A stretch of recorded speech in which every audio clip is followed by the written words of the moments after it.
తెలుగు ప్రేక్షకులు నమస్తే. ఇప్పుడే ఒక పోస్టర్ చూశాను. అఖండ 2కు సంబంధించి పోస్టర్ బయటకు వచ్చింది. ఎప్పుడైతే మొన్న బాలకృష్ణ గారి బర్త్డే సందర్భంగా 9వ తారీఖు రిలీజ్ అయిందో అప్పటి నుంచి రికార్డ్ వ్యూస్తో దూసుకుపోతుంది. ఫ్యాన్స్ అంతా ఎదురు చూస్తున్నారు, డిజిటల్గా అయితే ప్రకంపనలు సృష్టిస్తుందని చెప్పేసి. బట్ వ్యూస్ అనేది అధికారికంగా రాలేదు. ఇప్పుడే అధికారికంగా పోస్టర్ రిలీజ్ చేయడం జరిగింది. 28 మిలియన్ ప్లస్ డిజిటల్ వ్యూస్తో రన్నింగ్లో ఉందని చెప్పేసి టీజర్కి సంబంధించి వాళ్ళు అప్డేట్ ఇచ్చారు. దీంతోపాటు 6,32,000 లైకులట. సో ఇది ఒక సీనియర్ హీరోకి సంబంధించిన టీజర్కి ఇంత హ్యూజ్ రెస్పాన్స్ అనేది ఈ మధ్యకాలంలో ఎప్పుడు కూడా జరగలేదు. వీళ్ళ కాంబినేషన్స్కి ఉన్న క్రేజ్ అలా ఉంది, అది కాకుండా టీజర్కి వచ్చిన రెస్పాన్స్ అలా ఉంది.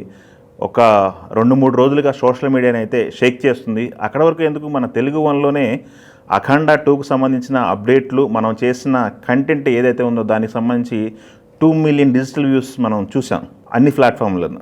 అంటే దీనికి ఉన్న క్రేజ్ ఎట్లా ఉంటుందనేది మనం అర్థం చేసుకోవచ్చు. మచ్చుకి ఇది ఈ ప్రాజెక్ట్కి సంబంధించినటువంటి చాలా ఆసక్తికరమైన విషయాలు ఉన్నాయి. మన పహల్గామ్ దాడి జరిగింది కదా, దానికి సంబంధించిన సన్నివేశాలు, అలానే టెర్రర్ అటాక్లకు సంబంధించిన సన్నివేశాలు, చాలా రియలిస్టిక్ అలానే రిలవెంట్ సన్నివేశాలన్నీ కూడా దీంట్లో ఉంటాయని మనకి అప్డేట్ ఏది అందుతుంది. షూటింగ్ మొత్తం కంప్లీట్ అయిపోయింది. జార్జియాలో ఒక 26 రోజుల క్లైమాక్స్ షూట్ జరిగింది.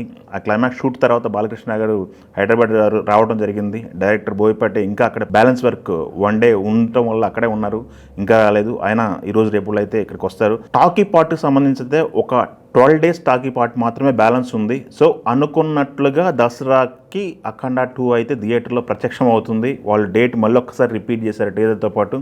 సో సెప్టెంబర్ 25, 2025లో అఖండ 2 థియేటర్లోకి అయితే వస్తుంది. ఈ మనం బాలకృష్ణ బోయపాటి కాంబినేషన్ గురించి మాట్లాడుతున్నాం. అఖండకు సంబంధించి అయితే బాలకృష్ణ విషయంలో అయితే ఇంకొక పేరు చెప్పుకోవాలి, ఎస్ఎస్ తమన్. అదే ఈ మధ్య నందమూరి తమన్ అని పిలుస్తున్నారు.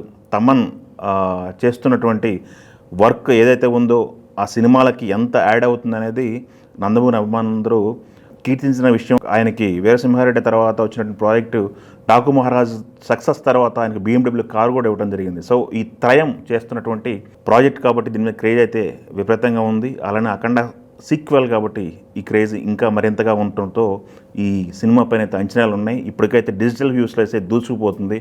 ఫైనల్గా ఎక్కడి వరకు వెళ్ళి అవుతుంది అనేది మనం వేసి చూద్దాం. Thank you.